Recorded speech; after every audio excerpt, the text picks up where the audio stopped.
Greetings. I had Immanuel, which is in Isaiah and Matthew, come to mind, and something a while back that I started believing and believed, and it was mixed up, which is never good, is that it comes through, trickery. You don't even know it until you see something about it. You don't think it's even bad. Uh, that the disciples like just made things up because that's what it looks like. That's what that's what it can look like. And if it looks like that, it must be true is, the lie, that it automatically is that because it looks like that,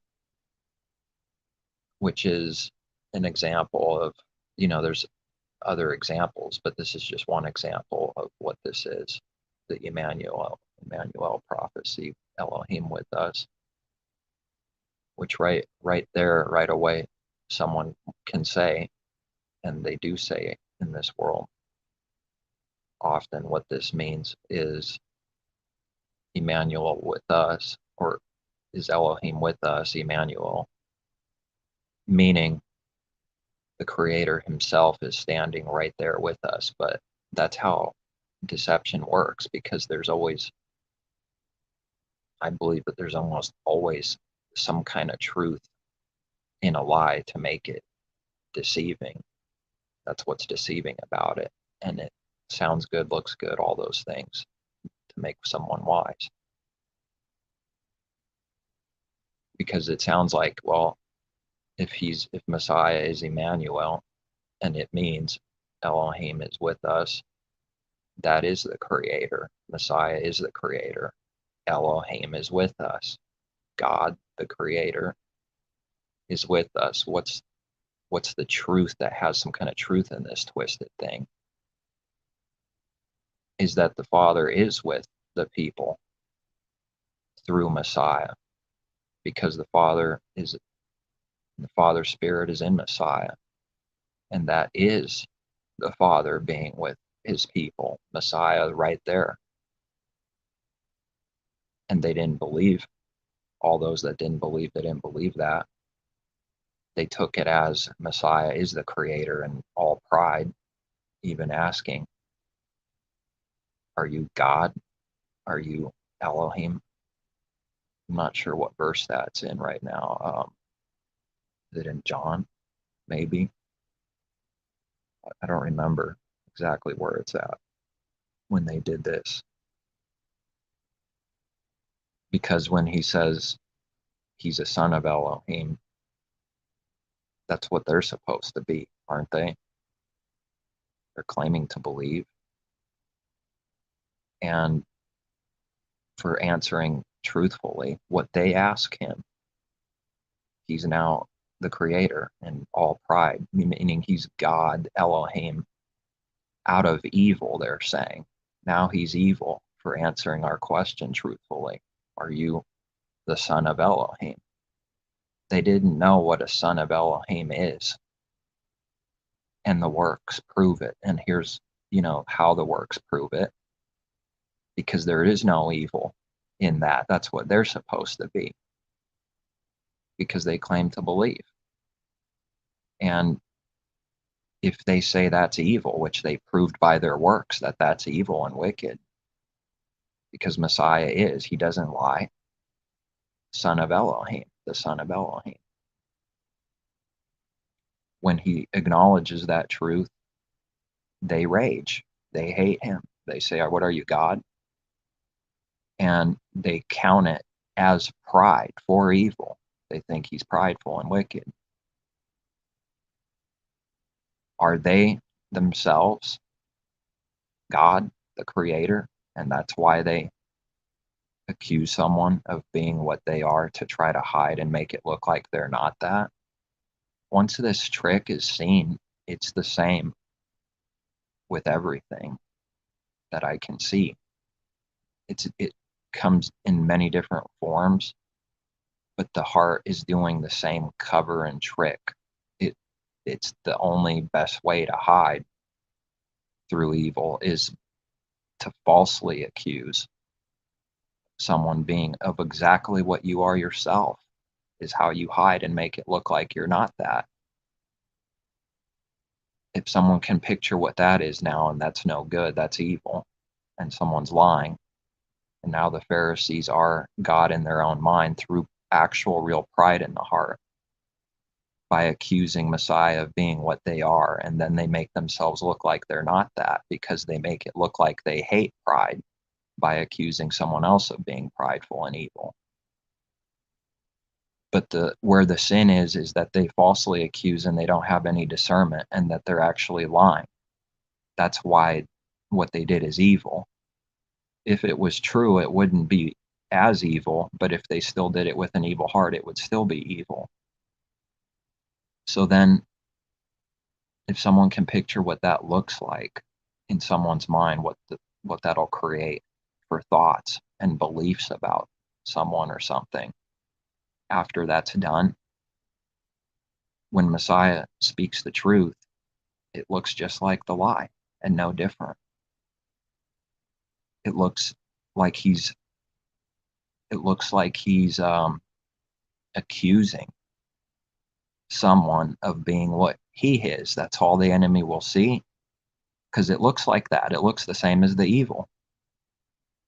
And if anyone, if they don't think it's like this, that it doesn't work like this, I'd want to hear it. But this is what I see, that it looks identical. It's the same. It doesn't look any different. But that's putting some definition, some meaning into what masquerade means.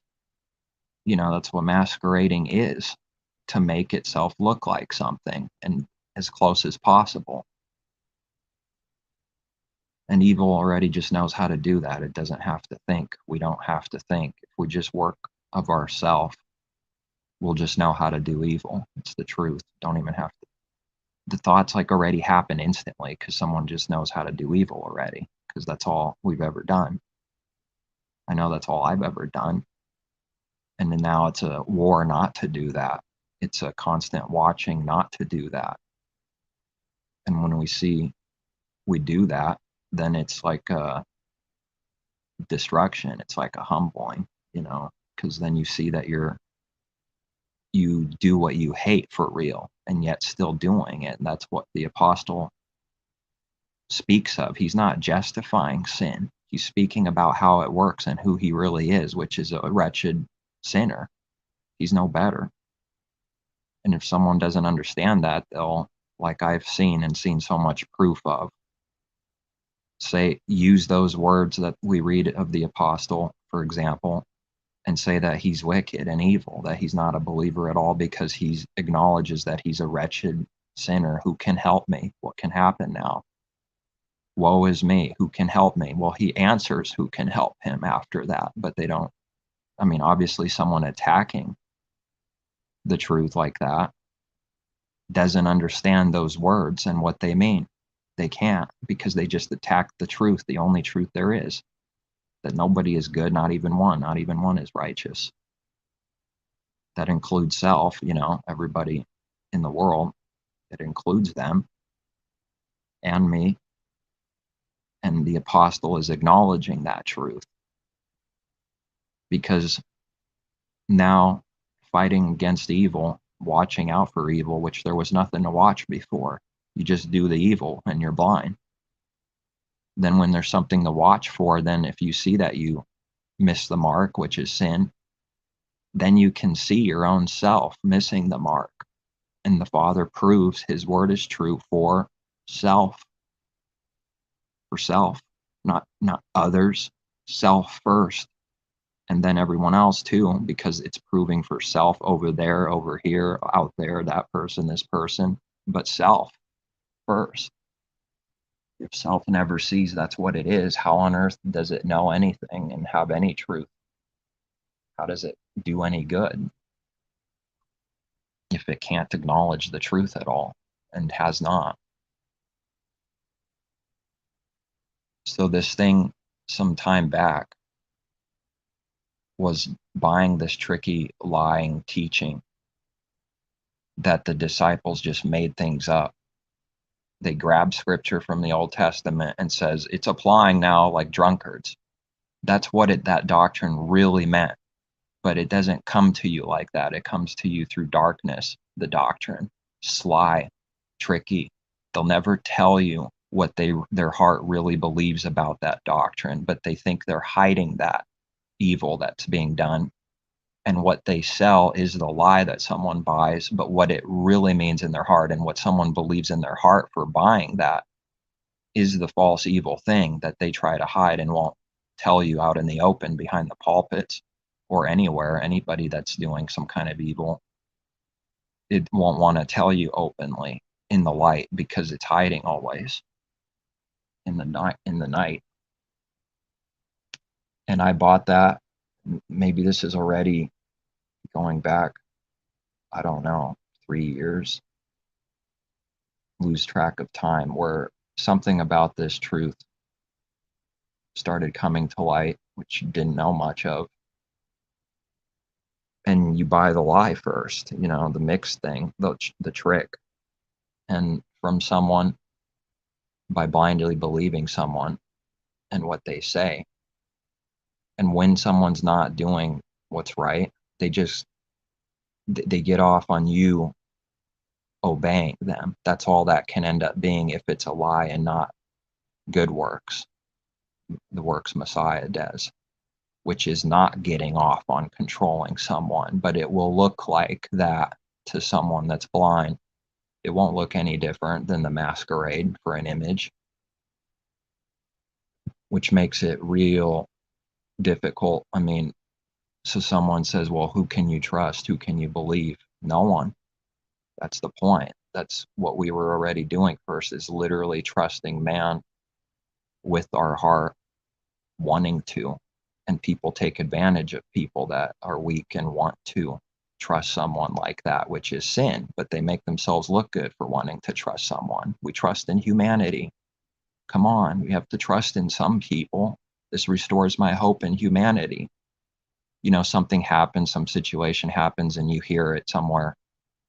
And because of that situation happening, someone just says, not randomly, but out loud, this restores my hope in humanity, or at least a little bit. That's a lie. No, it doesn't. They're teaching sin, and the people around them will buy the lie, and they want to believe the lie and worship the man and trust man, which is not to be worshiped or trusted at all. Zero with the heart. Only the Creator as Creator to be worshiped and trusted as the Creator. Through Messiah, knowing Messiah is not the Creator, that's the only way.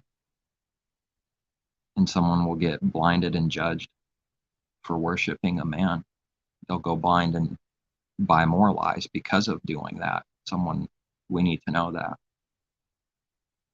If we don't know that, we already are doing it constantly. Because that's why we read, my people are destroyed for a lack of knowledge. The true knowledge, not the worldly knowledge and wisdom of the world, which is foolishness, like we read. Now nobody in the whole world can say that the wisdom of this world is not foolishness. Don't they read that? If they try to say and defend that the world has wisdom, they're against the Creator and his truth. They don't believe that. They think that the Creator's playing games and lying. He really means 50% of the world has wisdom, or 10%, or 5, or 0.01, or just me, or 80%, or most of it, or 100%, whatever. The number doesn't matter. It's trying to believe the lie and mix thing, which is not truth, which is saying even 0.01% would make it a lie. That the wisdom of this world is foolish is 100% true. To try and defend that some of the world's wisdom is not foolish is a lie and the mixed thing and not true. And that proves someone hates the truth and doesn't believe it. By what they defend, and their works will prove what their heart believes. They have to give themselves away for what they really believe. You can't hide it. And that's someone's folly being poured out for what they really believe and what they do. It will be poured out like water is from a glass. And it's going to be made known and seen what someone's heart really believes, which in this example is, Messiah is the creator, because we read Elohim is with us. That must mean he is Elohim with the people. It doesn't mean that. Father is with the people through Messiah, by the Father being in Messiah, like we read, filled up with the Father's Spirit. That's how the Father is with the people. If they're waiting for some carnal thing that's already corrupt, show me the Father. Where's the Father? Philip says he wants the carnal thing. He doesn't understand yet. Messiah being with him for who knows how long, how many times he's spoken to them and taught them already. How much longer will I bear this?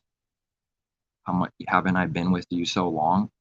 What do you mean, show me the Father? That doesn't make sense to Messiah, but he understands it, but he's speaking out a truth that it doesn't make sense. He knows what it means, what Philip means by that, but it doesn't make sense anymore to someone that knows the truth. It becomes foolish, like it needs to be. What do you mean, show me the Father? You just want to literally see him today and that'll be enough? He says the Father is in him. My works, he said, are the Father's works. If to see me is to see the Father, does it sound like he's saying he's the creator to someone who can't see? Yes, it does. He's not saying that at all. But that's what they've taught the people, the harlot. And it's easy to believe because self is God already. It wants to believe that that's the teaching so that it justifies its pride, that it's God and it's okay to be God. But then it goes to someone else speaking truth and says, what are you, God? And makes it look like you hate that pride, but they don't. This is the nasty confusion and contradiction and literal mystery of lawlessness that has to be seen. It's that bad. It acts like one thing, but it does the other, and both are happening, and it's against itself. That's how confused and mixed up it is. It doesn't make sense. It actually doesn't, and it's not supposed to. When someone's in constant sin, their works don't make sense. They're in actual confusion and don't make any sense and don't have any sense. They don't know themselves, but they keep wanting to tell themselves that they do know, which is a lie because they don't know. And the works prove it. It's contradicting and fighting itself, contradicting itself. And anything that's a contradiction is a lie already. Can't be true. Messiah giving his own words for the meaning for anyone that can see is proving and showing that he's not saying he's Elohim himself, and that's why he's with the people. He's with the people through the Father being in Messiah, and Elohim is with us, but that's exactly what the world doesn't believe, that very truth. What else do they want to see? They want to see what Philip wanted. I think it was Philip. And they don't actually want to see that. If they were to see that, they wouldn't believe it. If the Father just literally revealed himself however he would to Philip or anyone else doing this with the heart, they wouldn't believe. That's not going to do anything by itself. If someone believes, it's because of actual belief through the Father giving faith and having mercy on someone. It's not the actual literal miracle by itself that can do anything for anyone. They'll see it and forget it tomorrow if they were to see a literal miracle. It will be as if it didn't exist. If there was no belief, it won't do anything. Though someone were raised from the dead, we read, they still wouldn't believe. How do you hide this unbelief? You teach that Messiah is talking about hell and burning people forever. That's how you hide that. You destroy the truth and suppress it by teaching that it means something that it doesn't mean, some carnal, lying thing that has nothing to do with what it means. With the gulf and the separation, you're not allowed to cross over. You're stuck in your sins. You can't do anything. No matter what literal miracle happens to someone, they won't believe. because the heart's the problem, not the outwardly thing. Teaching that this doesn't do anything is what his word teaches. By itself, it doesn't do anything. It won't do anything for someone. So when they act like they want that, they're lying. They're confused. They wouldn't believe anyways. They don't want that. If they don't believe after they see it, that proves that they were lying when they said they wanted to see it. That's what the world does constantly. It lies to its own self. It's lying. It wouldn't believe anyways, though the dead were raised. Who believes it? If someone were raised from the dead right in front of them, they wouldn't believe. They'd be in shock. They'd maybe want to worship the man or worship something, and then they'd forget and act, and the enmity would take over them, and they would act like that never happened. They'd explain it away somehow, some way, as some kind of natural thing, an explanation explaining away, which is what truth is accused of doing constantly, explaining something away, just making something up. That's what the carnal man does all the time himself. So a sly, tricky doctrine is to say that Matthew or any of the disciples, they just grabbed scripture from the Old Testament and made something up real quick and says it applies. That's what came my way first, starting to believe it, and then a little time passes by and I start questioning this thing and see this is crooked, this is evil. That's not what they did. And when you tell someone, you bring it up out of concern, that you don't exist, instant enmity, doesn't want to say anything, all of a sudden quiet like a stone, because that would prove that that person worshiped some other man that he heard that thing from and just blindly bought it. And that person can't believe that that's what happened to himself, deceived. So then it just has to pretend you don't exist, and what you said doesn't exist. That's how it gets rid of its problems. And that's happening all the time. And that's a lie. And that stays with someone unless they repent forever. And it'll just get worse. And another reason why someone would believe some trick like this is to justify that they make things up. It's why they need to believe a certain doctrine that the church world so often gives through this trickery, through the darkness. The prophets do their magic. It's what Messiah taught. It's what his word teaches. They don't do anything out in the open, meaning they never tell you what they believe in their heart for what they teach. They never tell you what they really believe that means. They don't tell you openly what they believe in their heart. What will this look like? Someone always acting like they don't know, who hasn't seen. They make that's what evil does. As a coward, it makes itself look like it's innocent, guilty, and has no clue, but somewhere deep inside it's stuck in its sin and knows what it's doing. Anyone that says they don't know, it's a lie. Somewhere deep inside they know they do some kind of evil. That's why they're pretending they don't know, because they know. So even a serial killer makes himself look like he has no clue what he's done. He makes himself look like he's sick and mentally ill and can't understand. And the judgment gets so strong that it becomes their reality. But that's how it started, and it keeps getting worse and worse.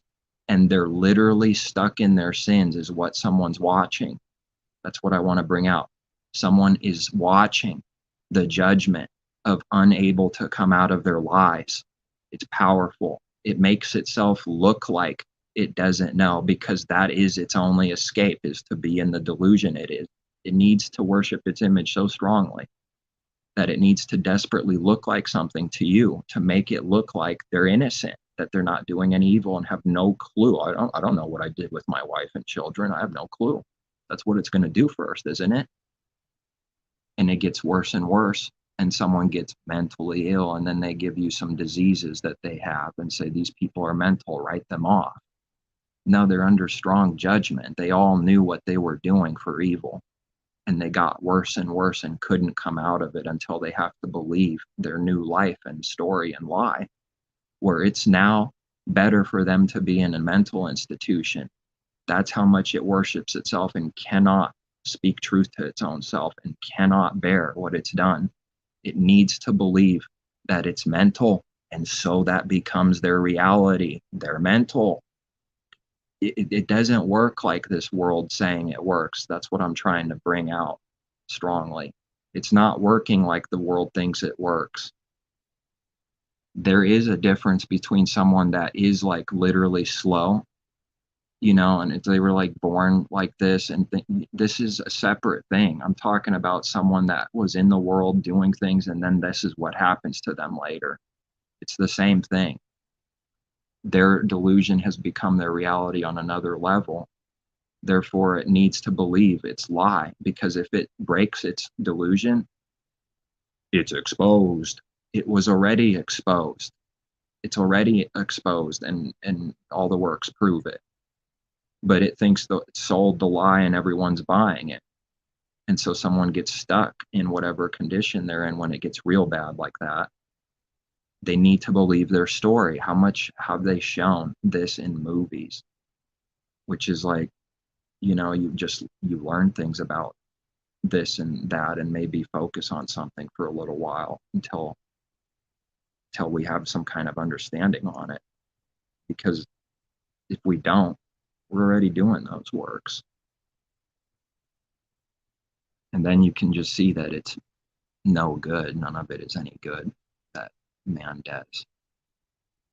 So making stuff up is exactly what the carnal mind does in unbelief. It makes things up, but when it uses scripture, it makes things up and says this is how it works and applies, and they're lying. They make things up. That's why they're called false prophets in his word. It's not true. It's through some kind of lying, deceitful doctrine, through lies, and that deceptive sorcery is being bought spiritually by people. And then that justifies in their own heart the making up that they do and the lying they do, because they believe the lying and making up things is true good doctrine, that you can do this. It creates its own righteousness and laws by not seeking the Creator and asking what's true. What have I done? What haven't I done? Am I doing what's right? What is the truth and what is the understanding? You tell me. I don't want to make up my own thing. It never does that in its heart. It makes something up, and it believes what it believes because it justifies its sins currently for what it's doing currently. In its own mind, it's justifying its sins. That's why it believes the doctrines it believes. And it's so buried, it's like that serial killer picture. It'll act like it's not doing this and hasn't done this all its life because it can't come out of its slavery. They know they're doing it. It's in there somewhere that someone's doing the evil. So this moment someone believes the lie, that they have no clue, you are buying, I am buying the pity and sorcery that they want you to buy, to believe they're mental and don't know and this or that. That's what someone will do when they're under pressure. When if they're lying, that's what that pressure is. They'll have to lie more and sell you even more. If we're speaking the truth, there's nothing to run from. You speak the truth and that's it. It's done. There's nothing to cover, because truth is light. It's not ashamed of truth. It's not ashamed. All of a sudden, when we read not being ashamed of Messiah, what does it really mean? And how many people are ashamed of Messiah? Anyone that doesn't believe is ashamed, and all their works prove it every day. It's not just for a few people ashamed of Messiah. That's not what that means, what the world sells it means. Anyone doing these works are ashamed of Messiah, because all the good works are through Messiah, and that's the Creator's way that they detest and despise. It's connected to Messiah because the Father made it to be so. That's why we read all things were created by the Creator, by Him, through Messiah. Nothing is outside of Messiah for the kingdom and all truth. What is a kingdom? It's all of the kingdom. It's the whole kingdom with the walls and everything within it, and all the things happening within the kingdom is through Messiah. There's nothing outside escaping. The kingdom is of Messiah, and the Father made it to be so, and not outside of the kingdom. And the kingdom is within. All of those things are within. This is the evil and spiritual wicked works done within, or the good works done within someone's heart. The kingdom is within. It's not outward anymore like it used to be for a time by the Creator's plan.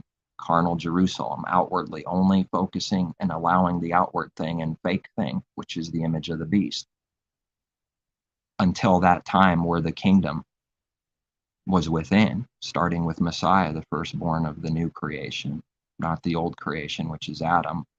It's not about the flesh, it's the heart of the new creation. It's the inward parts being made new. The new man, new woman in Messiah is inwardly. Someone thinks that's a flesh problem, something's wrong with the Father's creation, with mankind itself. He needs to make someone a ghost and just do away with everything and make it disappear, all my problems. Someone believes that doctrine for a very good reason, for a very bad reason, actually. Both are true depending on how you come at it. Good reason meaning there is a reason for everything, but the actual reason someone believes a lie is through bad. It's not good. Both are true if you can see how each one is rightly divided and explained. And you can't make something up. Someone can say the same words, but they don't see the truth, then they're lying. Even though they say the same words, they masquerade and make it look like they understand. And that's deceptive, highly deceptive. Matthew didn't make something up and say, oh, I'm drunk today. I'm just going to grab scripture in Isaiah and say that it applies to Messiah now, hundreds of years later, thinking, that someone thinking that he just made things up. This is what the disciples did. They just grabbed scripture and made things up. The one that believes that lie is the one that does those works themselves. That's why they believe that lie, to justify that what they do is okay and good. There's a reason for every single belief in someone's heart, why they believe it. Period. That's it. That's what I see, and I know that's what I've been given to see, that there's a reason for everything. There is a real spiritual reason someone believes a lying doctrine, every single one of them.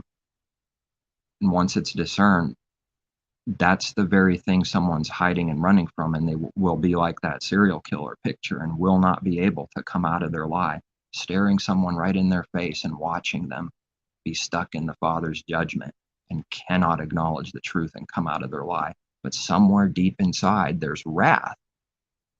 Well, that's not deep inside. It's shown that there's a lot of wrath when the truth is given. That wrath is coming out of somewhere deep inside, knowing they do the evil and are in rebellion and don't want to be reminded of it and all the sin that they're in. They don't want to be reminded of their death.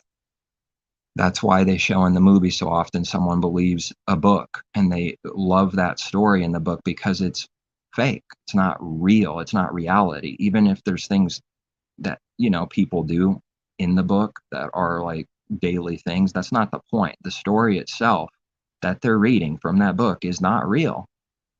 They need to believe it's real to hide that they were killers, that they did this, they did that. And I'm speaking spiritually. So nobody has to kill anyone for this to be true. It's already true spiritually. It's just that that's the manifested picture where someone's murderous heart ends up literally doing it. And then that delusion looks stronger and is more obvious because it is. It's worse. It's just worse. That's all. And it's manifested and it's shown and it's seen easier when it's worse. It's more obvious. It sticks out. So then they need to believe that story in their book is covering their life in their mind. They don't want to be reminded of their reality that they cannot bear. Cain cannot bear his sins. He needs to go in a delusion and believe a lie to falsely comfort himself, which never works, but he needs to believe it works. So if someone writes a book and in that story, it connects with their sin somewhere, someone will rage. And then the fans will say, no, I can't accept this. This is evil. This was my favorite idol until he did this to me. I'm the judge. I determine what I like and what's good and whether that idol writes a good book or makes a good movie or whatever it is. Doesn't matter. And then when they do something that connects to their sin, all of a sudden their idol is viciously hated and revolt against them until that idol is pressured to do something he doesn't really want to do in that moment to appease the fans. This is what is done in music all the time. This, I'm sharing what I've seen and learned through listening and seeing a lot of this stuff, just like everyone else, no better than anyone. But now I'm seeing a lot more than I used to see, and it's making me more sick every day, and it's a little less want every day. That's the hope, that you just let it go, turn away from it, and don't actually worship the stuff because it's being worshipped. And then when you see that it's no good, it can't do the same thing anymore for you, because we were lying to ourselves that it did something good for us. And then the Father starts slowly showing, this is not working for you, because you finally see a little bit of light, that it never did anything good for you. Now there's a little sorrow, there's death, there's a war, there's a struggle, because you kind of, I want it to do something for me. And he lets you try it again, and you find out again that he's true. It doesn't do anything for you. And you try it a little again and go away, and you try it maybe a little less this time. That is the goal, less and less, until you finally go, wow, you know what? The Father is true. It doesn't do any good for me at all. And I was in a delusion and believed that it did good for me, and it never did. There was no life or healing through this product and through this worshiping of idols. Pretty strong. So this is a war. That's why the apostle says it's a war. That's why his word is constantly, look how much war there's in there. There's a reason for it. And all the different things in his word are different details of real life and real sins that have to be learned, that apply to us and everyone else, everyone. So that's how doctrine comes in deceitfully all the time. It's already selling, first and foremost, what someone wants to believe out there. And now it'll be a little different than someone's other cover, but it's whatever they bought, which was a lie, is the same thing happening in the heart. It's sold what that person wanted to believe, and doesn't want to seek the truth and see what the truth is for their own life and what they really do with their heart. And this is more than eye-opening to start seeing that, the world lies about everything. That doesn't mean there's not little bits of truth in almost every lie. That's not the understanding. The little bits of truth mixed with lies is nothing but a lie. That's what lies are. So therefore the world never tells the truth about anything. It's in the same deception that they make and show for entertainment. That's all that entertainment is constantly, is because that is their life. That is their life. Exactly what's being shown. But someone can't see it. They don't see it. They just see the carnality, the blinding. They just see that it's entertainment. They worship the idol. They're blind. They don't see what it really means yet. And someone will say, this even saved my life. This God over here, this idol. How many times do we have to see it stiff-necked, just like we read? Yes, it takes a lot of correction and fire to finally see how stiff-necked I was. And there's still stiff-necked in there. I know there is, that needs to be burned out. That all of that was a lie. That those people that create the products that someone worships cannot love you. They even think you're a psychopath for worshiping them. They have to. Someone goes crazy. Oh, this is my idol. This is my idol. Like, I just wrote some book. It's crap. They tell you often it's garbage. But people like garbage. They like that, all that sin and evil and confusion, contradicting evil, because it's their life. And then something about this or that is a cover for them that might not be the right cover for someone else. It's the same sin happening, it's just a little different cover. And then people fight over whether this is the best or this is the best. Which one's the best? See if that isn't so. That's what's going on. That's all I see going on. Which one's the best? What's the best? And people fight over it and kill each other over it with their heart. And if someone kills someone literally, I mean, of course that's evil. That's like it sank into even more evil. The evil's already happening without killing someone. It's just that that delusion will be stronger if someone does, and it never fails. The Father's judgment never fails. No one's ever escaped this. Everyone does the same thing when it's through sin. Everyone's doing the same thing. So a light is contrast to darkness. And the world's not called to be light. If someone doesn't want to be a light of the world, well, they won't. That's it. They won't. They'll have to find out very gruesomely, going back into the world, that it's going to be nothing but death, and it won't work for them while they believe it does. All the way to the end, someone masquerades. And I'd like to say they showed that in entertainment too. Constantly, it's been right in our face all along.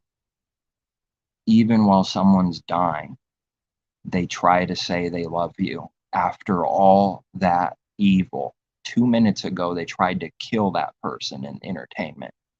You know what they show? While it's dying, it wants to stay alive so bad, the person, that it starts saying, I love you. It's me. Trying to say it's me. It's not that other thing, that psychopath that I created, that I am constantly and only have been and still am right this minute. It's me. It's the real me. And then someone kills them anyways because they don't believe it. But the person that killed that person is the same person. And they say this is good. This is not good. That person is the same. And it ends in bloodbath, misery. And then good music comes on because it's good. The good guy won. He won. He's driving away now. And he's free now. He just killed a bunch of people. He's free. That's not reality. It's coming back to haunt him in reality. You can't just kill a few people and, oh, I'm driving really free. It's good now, man. Yeah. Oh, and the guy that's driving me away is crooked and deceived me too. He wasn't who I thought he was either. It's nothing but deception. How on earth to overcome it? This is impossible. This is a nightmare. On some street, every street. That's why we read, because it's so bad and mankind's so messed up to think on heavenly things. But that's a war just to do that.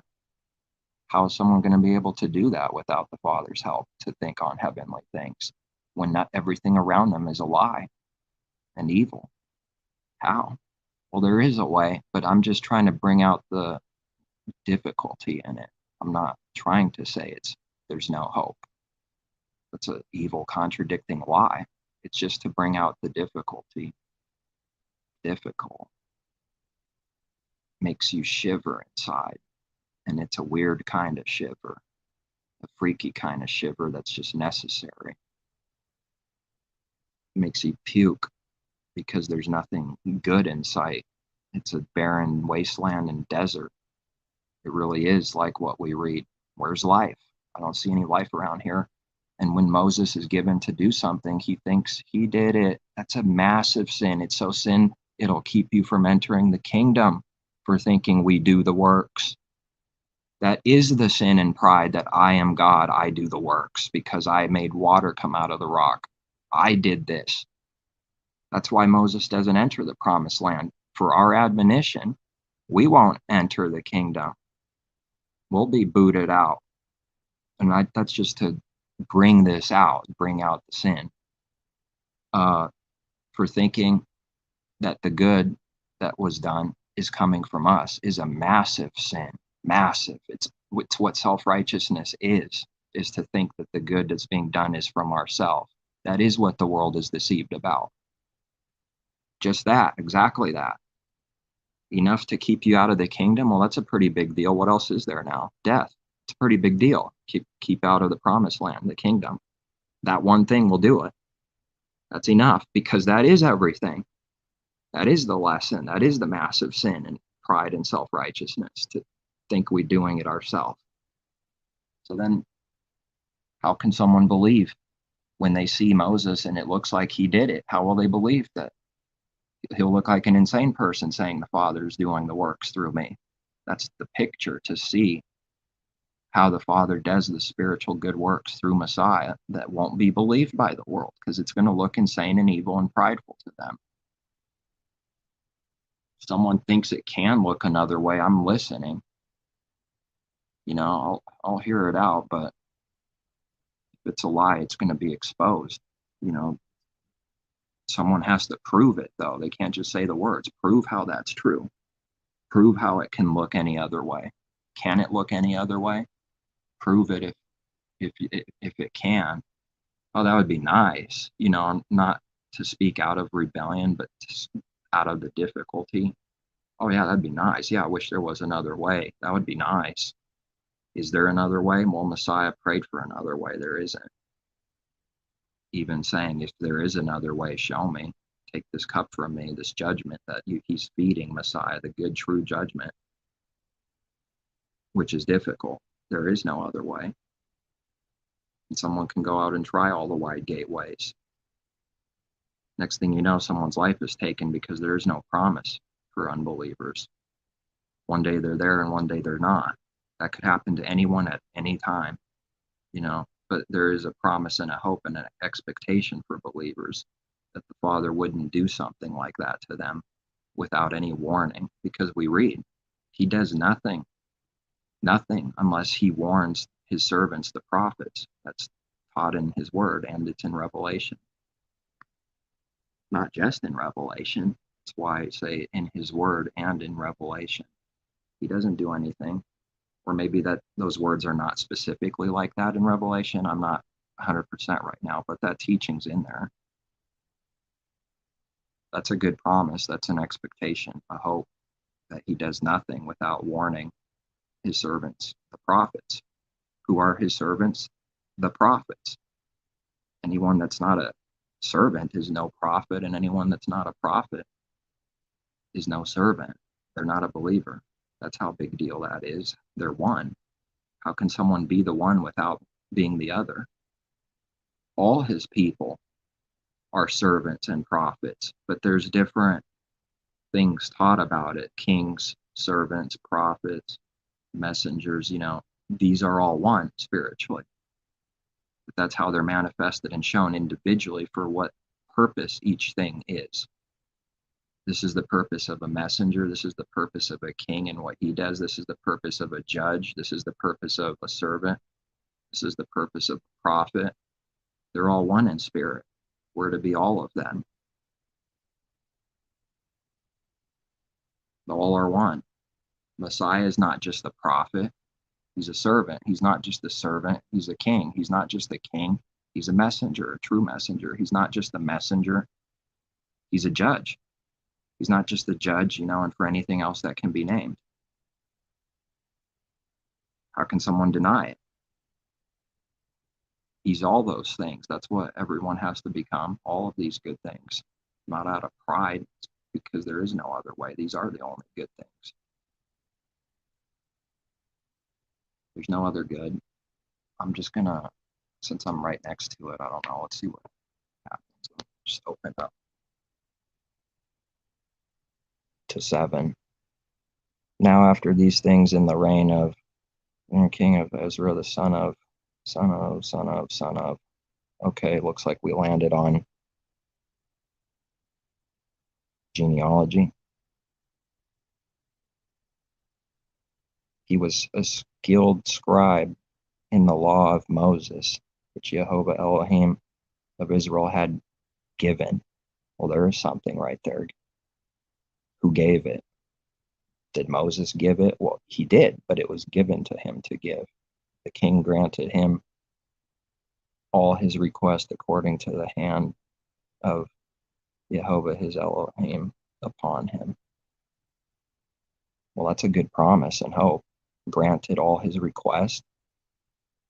Someone has to learn to have a good request, to want good, ask for good, and not evil. Some of the children of Israel, the priests, the Levites, the singers, the gatekeepers, that's interesting. And the Nethinim came up to Jerusalem in the 7th year Ezra came to Jerusalem in the 5th month, which was in the 7th year of the king. On chapter 7.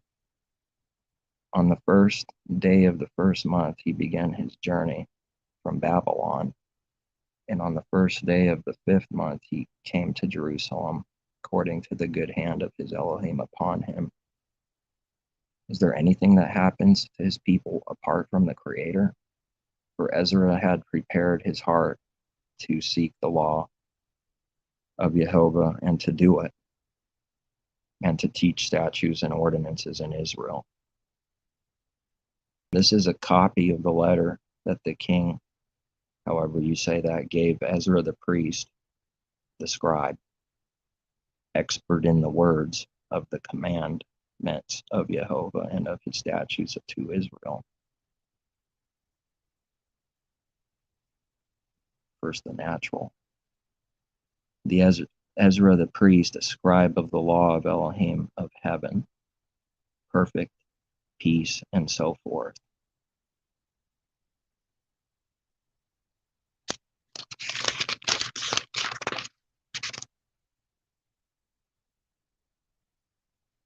I issue a decree that all those of the people of Israel and the priests and the Levites in my realm who volunteer to go up to Jerusalem may go with you. And 7 counselors to inquire concerning Judah and Jerusalem with regard to the law. How often do we read of the law of your Elohim which is in your hand?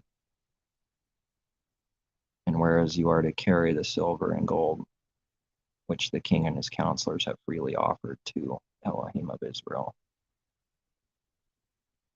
silver and gold that you may find in all the province of Babylon, along with the free will offering of the people and the priest, and to be freely offered for the house of their Elohim in Jerusalem.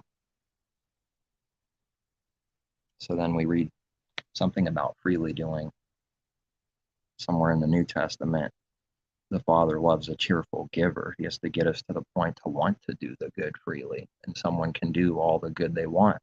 It's just that who wants to do that? You have to be built up to even want to do a little bit of good.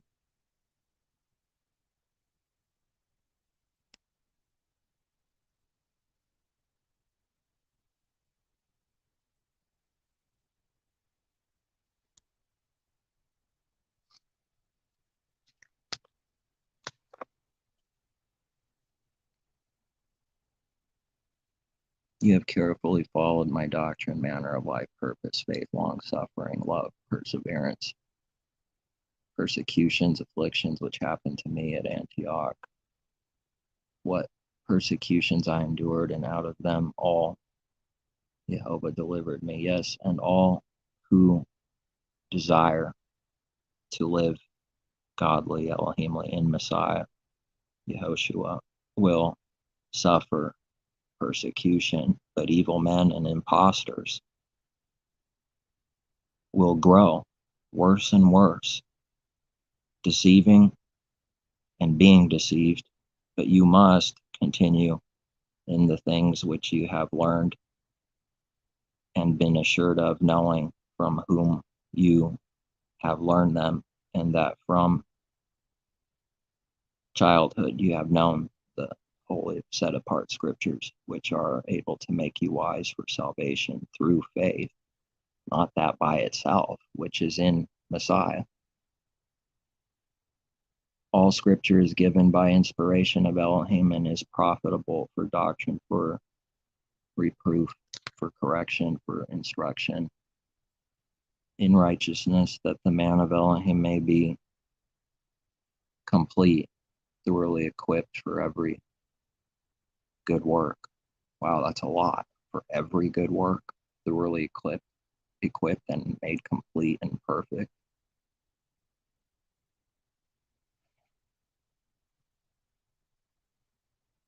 Preach the word, be ready in season and out of season.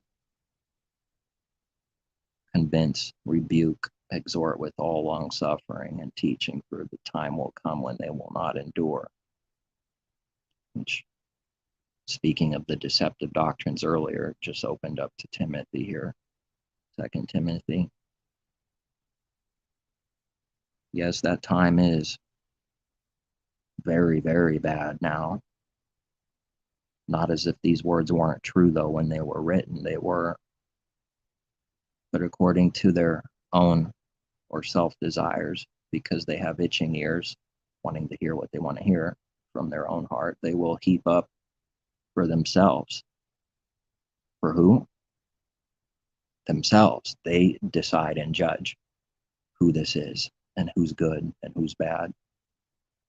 They will heap up for themselves teachers, and they will turn their ears away from the truth and be turned aside to fables. That you be watchful, as Messiah taught, watch and pray in all things. That's a lot. Endure afflictions, do the work of an evangelist, fulfill your ministry. I'm already poured out as a drink offering. And yes, that cup that Messiah prayed for, that judgment.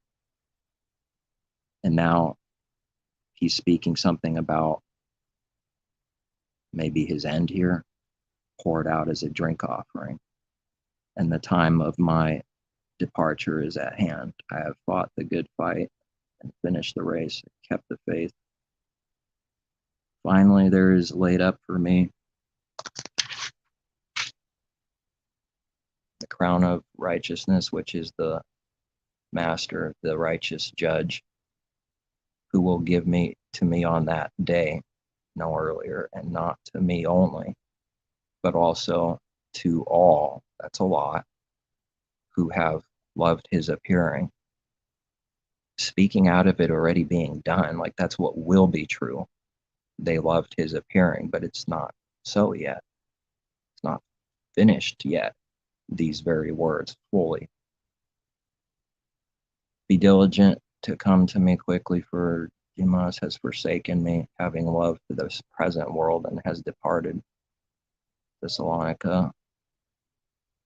Only Luke is with me. Get Mark and bring him with you, for he is useful to me for ministry. I suppose he's just using someone, right? Just despitefully using someone for his own self-gain. Can someone see the difference between good and evil?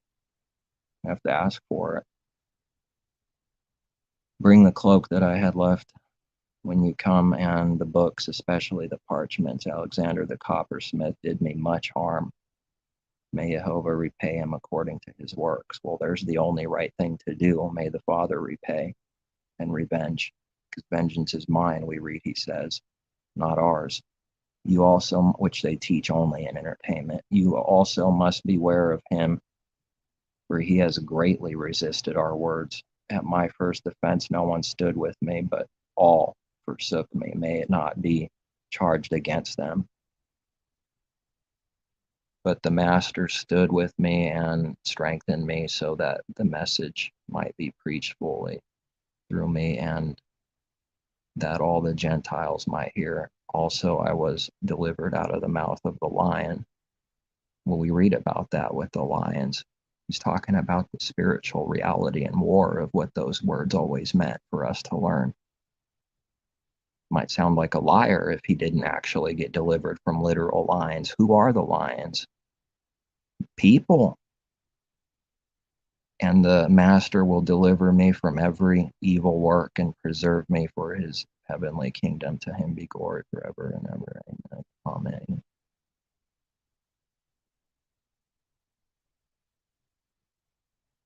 This is a bitter end, no doubt. Be with you, your spirit, grace be with you.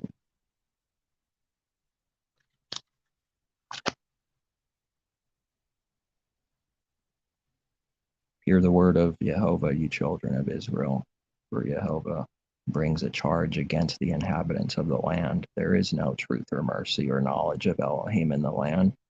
By swearing and lying, killing and stealing, and committing adultery, they break all restraint.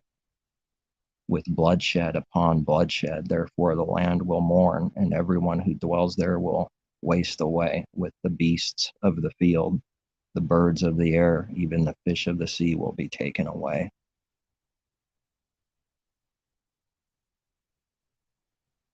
Let no man contend or rebuke another, for your people are like those who contend with the priest. Therefore you shall stumble in the day, the prophet also shall stumble with you in the night. And I will destroy your mother. My people are destroyed for lack of knowledge. I think I said that earlier. I opened up to Hosea here. Because you have rejected knowledge, I will also reject you from being priest for me. Because you have, which someone, one of them I don't think I maybe mentioned, servant, prophet, judge, saint, priest, you know.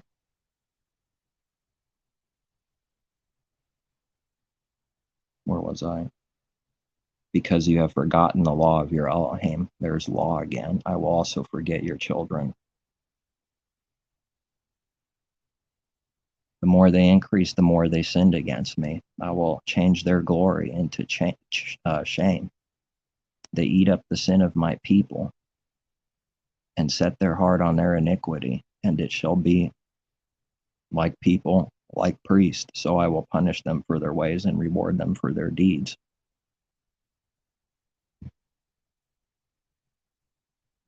I do have a ribbon here. So I opened up, and that's where it came on this one this time. For they shall eat, but not have enough. They shall commit harlotry, but not increase, because they have ceased obeying Jehovah. Harlotry, wine, and new wine enslave the heart.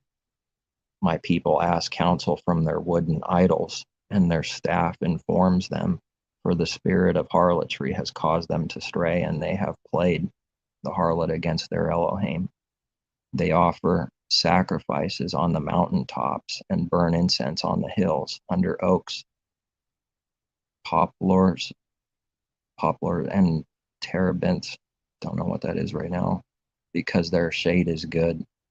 Therefore your daughters commit adultery, and your bribes commit adultery. I will not punish your daughters when they commit harlotry, nor your brides when they commit adultery, for the men themselves go apart with harlots and offer sacrifices with a ritual harlot. Therefore people who do not understand will be trampled. Another way of saying my people are destroyed for a lack of knowledge. Though you, Israel, play the harlot, let not Judah offend. Do not come up to Gilgal, nor go up to Beth Aven, nor swear an oath, saying, as Jehovah lives. For Israel is stubborn like a stubborn calf.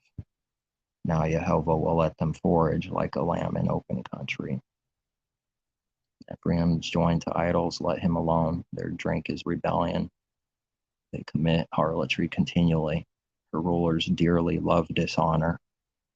The wind has wrapped her up in its wings, and they shall be ashamed because of their sacrifices.